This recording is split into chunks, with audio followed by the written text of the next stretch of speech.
En tant que candidat que nous vous recevons ce soir et non pas en tant que président. Mais vous avez évidemment, de par votre fonction, un statut un peu particulier par rapport aux autres candidats et à vos adversaires. Cette crise en Ukraine, vous la vivez de très très près. Il y a encore quelques jours, samedi dernier, vous avez appelé Vladimir Poutine une nouvelle fois. Vous avez passé 1h30 au téléphone avec lui. Qu'y a-t-il encore à lui dire au vu de ce qui se passe sur le terrain? Quand on voit les soupçons de crimes de guerre, quand on voit ce qui se passe à Mariupol, une ville qui est assiégée, il y a des milliers d'habitants qui en sont réduits à faire fondre de la neige pour boire, y a-t-il encore quelque chose à lui dire? Rebonsoir. Et d'abord, vous avez raison de redire l'horreur de cette guerre qui est sur notre sol européen et qui est le choix de la Russie et de Vladimir Poutine, qui est une agression contre la nation ukrainienne, le peuple ukrainien. Alors, face à cette horreur, on a d'abord essayé de faire le maximum. Je dis nous, Européens, Américains, beaucoup d'autres, en discutant jusque dans les dernières heures.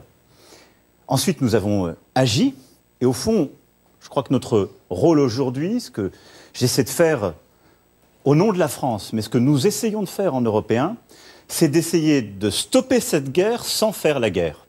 Voilà. Et donc, sanctionner la Russie pour qu'elle arrête en quelque sorte cette offensive, aider l'Ukraine, et en particulier le peuple ukrainien, à vivre ou à survivre, à se défendre, et isoler la Russie internationalement. Et donc, dans ce contexte-là, continuer à discuter avec Vladimir Poutine. D'abord, c'est lui dire les choses, et essayer de casser sa logique. Je pense que ce sont des décisions toujours humaines, je crois à cela, et donc lui expliquer les conséquences de ce qu'il est en train de faire, essayer de lui expliquer la force de nos arguments a du sens. La deuxième chose, c'est que même quand vous avez un conflit de cet ordre, et vous le voyez bien, les scènes terribles que vous avez rappelées nous l'ont montré, vous devez discuter des conditions humanitaires, de préserver les centrales nucléaires qu'il y a sur le sol ukrainien. Ces choses-là supposent de continuer à se parler. Ce que nous avons fait avec le chancelier allemand et quelques autres, et Vladimir Poutine, pour trouver des accords au sein de nos désaccords.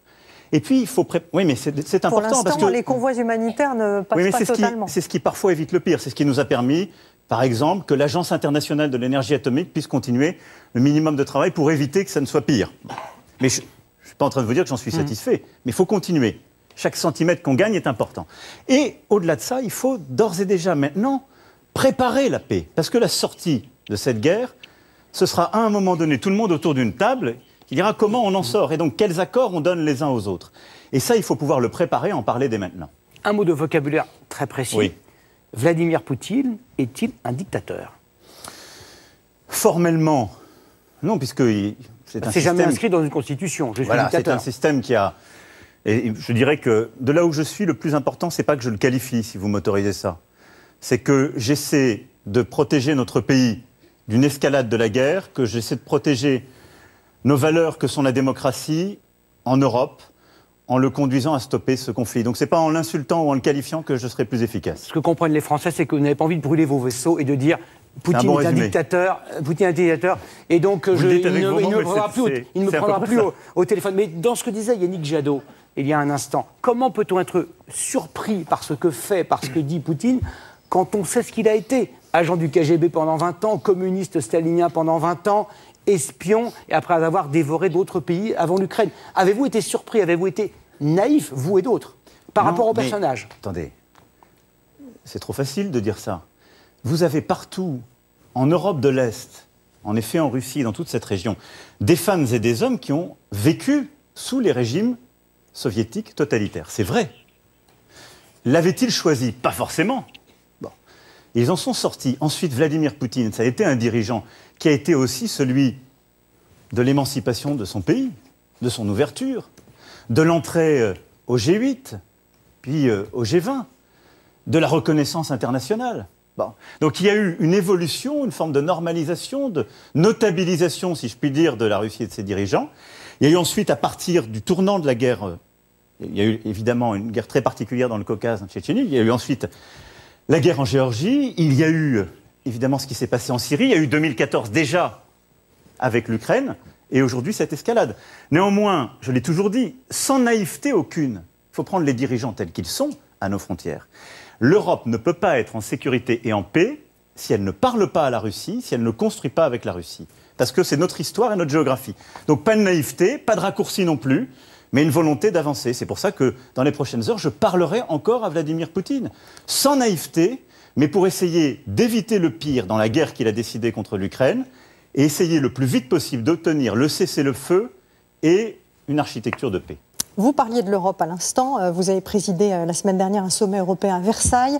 On a l'impression que l'Europe a su se mobiliser très vite, notamment sur les sanctions, et puis qu'aujourd'hui elle marque le pas. Est-ce que nous continuerons à faire venir le gaz et le pétrole de Russie? Vous avez promis lors de ce sommet de nouvelles sanctions, est-ce que vous pouvez nous les détailler? Qu'y a-t-il encore à faire? Alors, l'Europe, vous avez raison de le dire d'abord, je le dis avec beaucoup de ferveur et d'enthousiasme, parce que je l'ai toujours défendu il y a 5 ans et je la défends avec la même force aujourd'hui. L'Europe, c'est notre force, parce que l'Europe, c'est nous. C'est nous qui l'avons faite, c'est nous qui l'avons choisie, c'est nous qui décidons de la faire comme ceci ou comme cela. L'Europe, elle a été forte au moment de la pandémie. Elle a réagi, elle nous a permis de produire et d'avoir des vaccins, entre autres choses. Et l'Europe, elle a réagi de manière forte et ferme au moment de cette guerre. 2e jour, 4e jour, 6e jour de conflit, nous avons imposé des sanctions que personne n'imaginait possibles.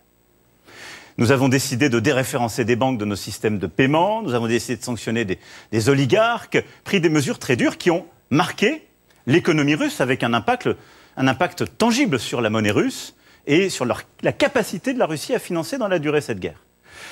Ce que nous avons acté, un sommet, vous savez, c'est très important parce qu'on se met à 27, on se coordonne, mais on ne change pas tout dans un sommet du jour au lendemain. Mais on a défini une stratégie, un agenda pour les prochaines semaines. On a dit on va continuer les sanctions à chaque fois que ce sera nécessaire. Nous avons redécidé de nouvelles sanctions là. Vous pouvez nous en parler ? Donc à nouveau, on a étendu les listes d'oligarques, de banques, c'est la même logique. Et comme je le disais à l'issue du sommet que nous avons tenu à Versailles, tout est possible.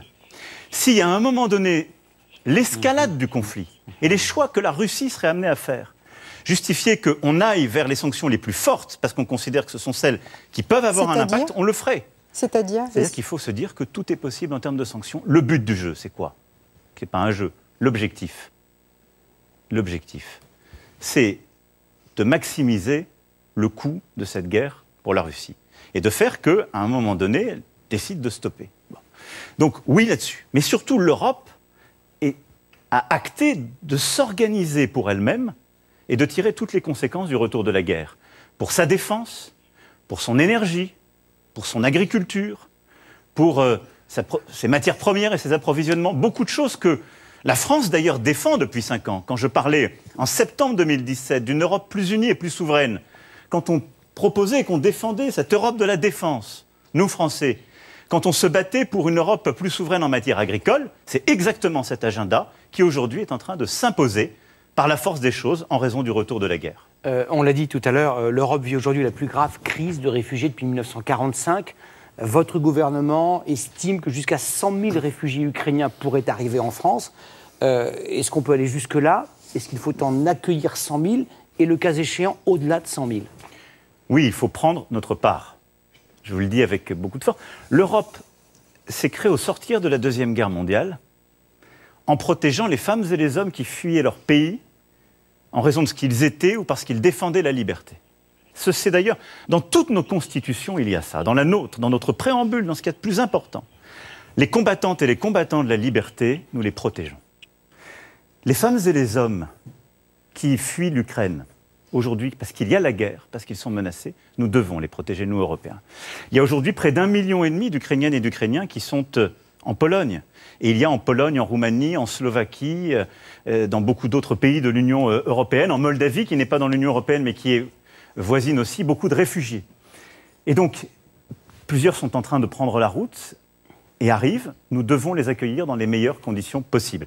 Et donc, nous nous sommes organisés pour prendre notre part. Et donc, accueillir au moins, en effet, 100 000 réfugiés. Et si nous devons en accueillir davantage, le faire, mais le faire dans des bonnes conditions, c'est-à-dire, et ça j'en remercie tous nos compatriotes, avec des familles qui sont prêtes à donner de leur temps, parfois aussi de leur toit, en accueillant dans des bonnes conditions, en formant, en accueillant à l'école les enfants, en permettant d'avoir un travail, et donc en faisant en sorte que ces femmes et ces hommes qui fuient l'horreur puissent être bien accueillis dans notre pays. Cette crise ukrainienne, elle nous a aussi mis face à notre vulnérabilité énergétique. Il y a quelques années encore, vous souhaitiez fermer, arrêter 14 réacteurs nucléaires. Aujourd'hui, vous annoncez que vous voulez en construire 14. Vous avez totalement changé d'avis? Pas du tout. Simplement, c'est du temps long. Et donc il faut... Non mais je vais vous donner le nucléaire, quand j'ai été ministre en charge de l'économie, je me suis occupé de... entre guillemets, rétablir la filière qui était en train industriellement de s'effondrer. Donc on a fait un mécano, à l'époque c'était Areva, je ne sais pas si vous vous en souvenez, et il y a eu un très gros travail qui a été fait, remarquable, et tous les salariés d'ailleurs l'ont porté et ont permis de sauver le nucléaire français. Bon. Quand j'ai été élu président de la République, vous avez raison de le rappeler, on avait une trajectoire qui avait été votée par le Parlement, où on devait baisser progressivement à horizon 2025 et réduire à 50% notre part de nucléaire. Fessenheim, la décision a été prise, on a été au bout de cette décision. Et je l'assume totalement. C'était parmi les plus vieilles centrales. Elle était à côté d'une des plus grandes nappes phréatiques d'Europe. Et compte tenu des travaux qu'il fallait faire, c'était une bonne mesure. C'est ce qu'on fait. Il faut l'accompagner pour le territoire, donner des perspectives d'emploi et d'avenir pour le territoire et les salariés. Par contre, dès 2018, rappelez-vous, Édouard Philippe est Premier ministre, Nicolas Hulot est ministre, on dit déjà, on repousse notre objectif. C'est pas vrai qu'on va pouvoir fermer aussi vite les centrales nucléaires. On va avoir besoin d'électricité à bas coût, peu carbonée, et donc on doit revoir les choses. Et je demande ce travail d'experts qu'on lance dès 2018-2019 et qui rend sa copie il y a quelques mois. Et c'est sur la base de ce travail d'experts. Donc ce ne sont pas des choix politiques qui sont non documentés, ce ne sont pas des choix idéologiques. J'ai demandé aux meilleurs experts comment faire pour que la France puisse avoir la meilleure production d'électricité, qu'elle soit sûre, qu'elle soit peu carbonée, qu'elle soit le moins chère possible pour nous, Français et nos entreprises. Et donc, la stratégie sur laquelle nous sommes, elle repose sur 3 piliers simples. Le premier pilier, c'est continuer les réductions de consommation d'énergie. Premier pilier. On a commencé à le faire durant ce quinquennat. Comment on fait? On demande aux Français de moins se chauffer? Non, mais on rénove, on change nos pratiques, on rénove, on améliore. Mais votre ministre de l'économie, Bruno Le Maire, a dit « Nous vivons en ce moment un choc comparable au choc de 1973 ». Le choc est historique, En 1973, on avait abaissé la limitation de vitesse. On avait demandé à tous les Français, par la loi, de baisser le chauffage à 20 degrés. On avait éteint les téléviseurs à 23h30. Est-ce que vous allez prendre des mesures aussi drastiques, demander aux gens de se chauffer à 19 degrés et pas plus? Alors, nous ne savons pas où nous en sommes de cette crise et jusqu'où elle ira. Donc moi, je suis prudent. Je pense qu'il ne faut rien exclure. Mais il y a des choses... On sait comment on baisse. On change, c'est adapter nos pratiques. Moins consommer, faire de... C'est des petits gestes du quotidien. On l'a d'ailleurs tous fait pour moins consommer d'eau ou autre. Bon, on sait très bien le faire. La vraie manière de faire, la plus puissante, celle qu'on a commencé à déployer, c'est par l'innovation. Quand on change un vieux véhicule, diesel ou essence, qui consomme beaucoup, et qu'on le change pour un véhicule de dernière génération, a fortiori quand c'est un hybride ou un électrique, on consomme beaucoup moins. Quand on rénove son appartement, sa maison, en changeant les fenêtres, les huisseries, en ayant des systèmes qui permettent de mieux mesurer la température, cette fameuse rénovation thermique des bâtiments. L'année dernière, on en a financé 650 000. L'année dernière. On réduit notre consommation. Donc ça, c'est notre premier... Dans la stratégie énergétique qu'on doit avoir, c'est la première chose qu'on doit faire. L'énergie la moins chère, c'est celle qu'on ne consomme pas. Il faut le faire de manière intelligente, il ne faut pas faire peur à tout le monde, il ne faut pas commencer à dire qu'on va se priver de tout. On peut faire des petits efforts du quotidien, mais surtout, c'est l'innovation et c'est accompagner les entreprises, accompagner les ménages pour faire ces changements. Rénovation thermique des bâtiments, changement de véhicules, décarbonation de l'industrie. Le deuxième pilier, c'est le nucléaire. Pourquoi? Parce que c'est la manière la plus sûre, la plus souveraine, parce que le nucléaire, on le fait chez nous, la plus décarbonée, parce que ça émet très peu de CO2, de produire de l'électricité qui n'est pas intermittente. Je dis ça parce qu'on se trompe quand on compare, par exemple, du nucléaire avec de l'éolien ou du solaire. L'éolien ou le solaire, vous ne pouvez pas durablement le stocker. Et donc, ça dépend des cycles. Le nucléaire, oui. Vous pouvez le produire tout le temps, il n'est pas sujet à des aléas. Et donc, le nucléaire, c'est ce qui vous permet de produire de l'électricité à la place ou d'une centrale à charbon ou de gaz. Et donc, le nucléaire, c'est pour ça que j'ai pris la décision, après avoir temporisé d'abord, sur la base d'informations scientifiques, de dire, de manière sûre, on en fait 6, 6 réacteurs, et puis on va regarder pour 8 autres. On va parler du pouvoir d'achat, si vous voulez bien. En un mot, parce que nous sommes en retard. Je vous fais de manière complète pour que la planification soit claire pour tout le monde. Je crois que c'est le troisième pilier, c'est le renouvelable. Parce que le nucléaire, quand vous décidez aujourd'hui de lancer une centrale, pour la mettre en fonction, la mettre en service, ça va être dans 10-12 ans. Et donc, d'ici là, il faut continuer à produire du renouvelable. Pourquoi ? Parce qu'on aura de toute façon besoin de plus en plus d'électricité. Si on veut moins de pétrole, moins de gaz, moins de toutes ces énergies fossiles, on aura besoin de plus d'électricité. Parlons maintenant du pouvoir d'achat. Ce week-end, le gouvernement a annoncé le remboursement de 15 centimes par litre de carburant. C'est difficile de savoir ce que vous allez faire au-delà de ça, parce que vous n'avez pas de programme pour l'instant. Je crois que vous devez le présenter. Je vais le présenter. Voilà. Avez-vous une mesure de soutien du pouvoir d'achat à nous annoncer ce soir, au-delà de ce coup de pouce à la pompe qui a été annoncé? D'abord, je n'aurais pas été responsable si j'avais expliqué aux Françaises et aux Français qui vivent depuis des mois des augmentations de gaz, d'électricité, d'essence. Attendez, vous allez voir mon programme. Non. Vous auriez pu le divulguer ce soir, ça nous aurait fait plaisir. Mais non, parce que ça a été fait par le gouvernement. Ça, c'est une aide qui concerne tout le monde. Est-ce que vous avez prévu des aides ciblées pour les plus modestes ? Pourquoi on a une augmentation ? Depuis l'automne, on a une augmentation qui est de toutes ces matières premières et de l'énergie. C'est lié à la reprise mondiale. La reprise mondiale, je dirais non coordonnée, ça va beaucoup plus fort que prévu. C'est ça qui fait augmenter le prix de l'essence, du gaz, de l'électricité. Et à ça s'ajoute la guerre. C'est les deux combinés. Mais ça a commencé avant cette guerre, nous le savons bien. Donc le gouvernement a apporté une réponse depuis l'automne dernier. Le chèque inflation, les aides spécifiques, le blocage, le bouclier sur le gaz, la mesure électricité, maintenant une mesure sur l'essence. En total, la réponse du gouvernement, c'est plus de 20 milliards d'euros pour le pouvoir d'achat des ménages. Et ça, c'est Emmanuel Macron, président. Oui, et vous l'êtes pleinement. Non, mais je me dissocie mais non, pas. mais ici, vous êtes aussi Emmanuel Macron, candidat. Tous les autres nous ont dit, ben voilà, je ferai ci, je ferai ça, je le financerai comme ça. Qu'y a-t-il dans le plan résilience du gouvernement qui doit être annoncé, par exemple, concrètement pour les Français qui nous écoutent ce soir? Vous avez raison, mais je dis juste, le candidat, si je puis dire, a été précédé par le président, et c'est normal. Et donc le gouvernement a pris les décisions qui s'imposaient. Et si vous comparez aujourd'hui le prix de l'électricité pour le chauffage ou du gaz, l'augmentation que nous avons subie, qui est malgré tout pèse sur le pouvoir d'achat de nos compatriotes, est très inférieure à ce que nos collègues en Allemagne ou en Italie ont pu subir, mais très inférieure. Donc on a beaucoup protégé le pouvoir d'achat des Françaises et des Français, et là le Premier ministre vient de le faire sur l'essence. Donc ça, ce sera maintenu le temps du pic de la crise, et il faut le maintenir.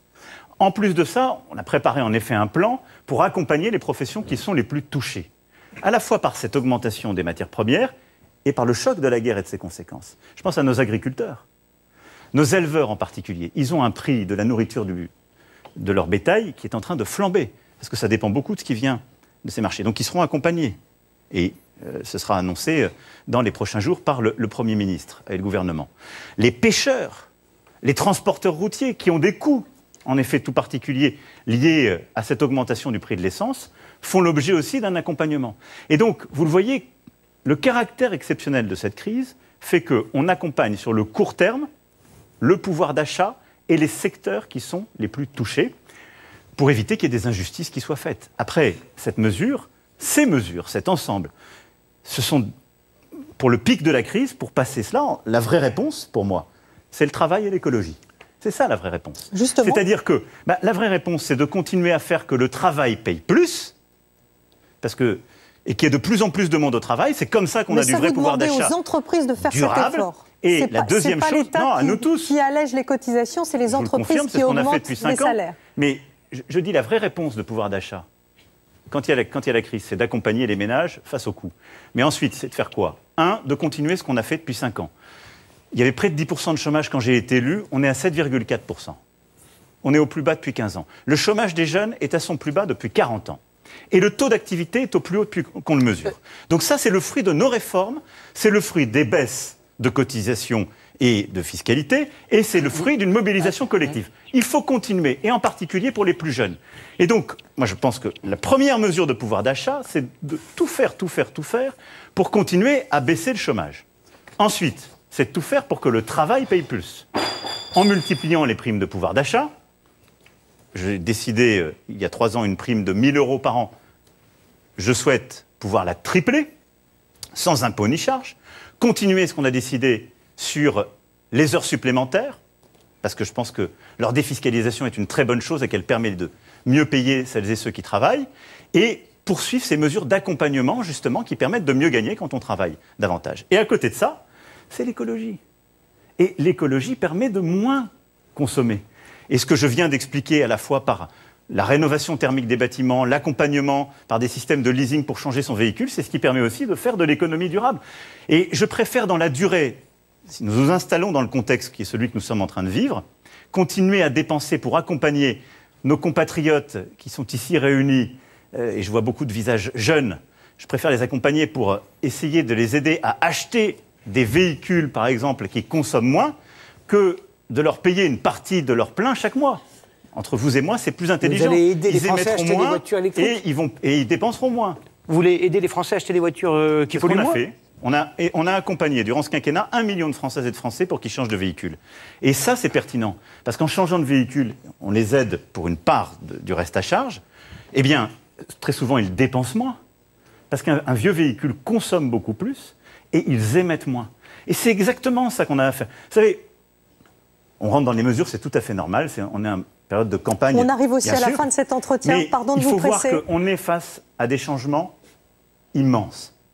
La guerre qui revient en Europe, et on se dit, est-ce qu'on aura encore le charbon, le gaz, sur lequel on pensait pouvoir compter toute éternité il y a encore 1 an.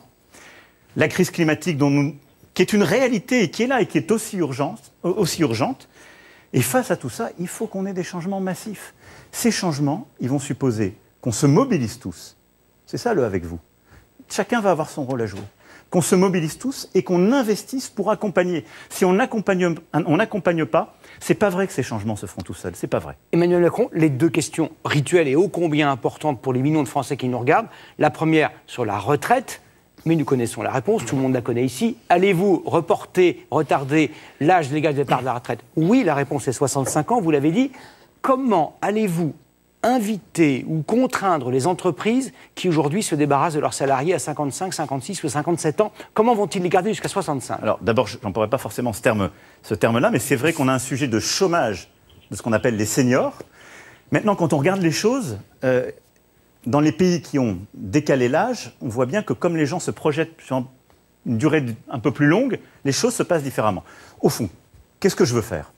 Premièrement, je veux un système plus universel, plus juste. C'était l'intention que j'avais il y a 5 ans. Je n'ai pas pu aller au bout à cause de la pandémie en particulier qui a arrêté la réforme. Je veux mettre fin à ce qu'on appelle les régimes spéciaux pour tous les nouveaux entrants. Deuxième chose, je veux que tous les gens qui ont une carrière complète, tous nos compatriotes qui ont une carrière complète, ils aient une retraite au minimum à 1 100 €. Parce que je pense que c'est juste, et en dessous de 1 100 €, on voit bien qu'on a du mal à finir le mois, pour parler pudiquement. Troisième chose, je veux qu'on prenne en compte les différences dans les carrières. Les conditions ne sont pas les mêmes. Ça rejoint ce que vous dites, c'est-à-dire que quand on fait un métier qui est pénible, qui est dur physiquement, quand on travaille dans un abattoir, quand on est transporteur routier, quand on est justement éleveur, dont je parlais tout à l'heure, et qu'on ne sait pas ce que c'est qu'un jour férié, c'est pas la même chose que quand on est derrière son bureau. Donc il faut pouvoir adapter les règles par rapport à cela. Pardon. Et pour financer tout cela, compte tenu du fait qu'on vit tous de plus en plus longtemps, et c'est bien, il faut décaler l'âge légal et la passer à 65 ans. S'il vous plaît, donc c'est un ensemble. À la dernière et question. Ça suppose aussi de savoir mieux accompagner ce qu'on appelle le travail des seniors. Et donc en effet, ça c'est un vrai travail de dialogue social. Il faut qu'au-delà de 55 ans, on repense les dernières parties de carrière. Ça vaut pour les professions que j'évoquais, ça vaut pour des enseignants. Vous savez, être devant une classe qui est agitée, quand vous avez 58 ans, 61 ans, 62 ans, c'est dur. Il faut peut-être penser aussi à une fin de carrière différente. C'est du dialogue social. Par oui ou par non, augmenterez-vous les impôts des Français si vous êtes réélu ? Non, et je les baisserai. Et je peux vous le dire, et vous pouvez me faire confiance, parce que c'est ce que j'ai fait durant les 5 ans qui viennent de s'écouler. J'avais pris l'engagement, je l'ai tenu, et je l'ai fait malgré les crises, malgré la pandémie, la crise sociale et le conflit que nous avons aujourd'hui. Merci beaucoup Emmanuel Macron d'avoir répondu en tant que candidat aux multiples questions que se posent les Français. Vous voyez l'invité, vous n'allez pas vous croiser, mais vous frôlez. Merci beaucoup. Bonsoir. Bonsoir Jean-Luc Mélenchon.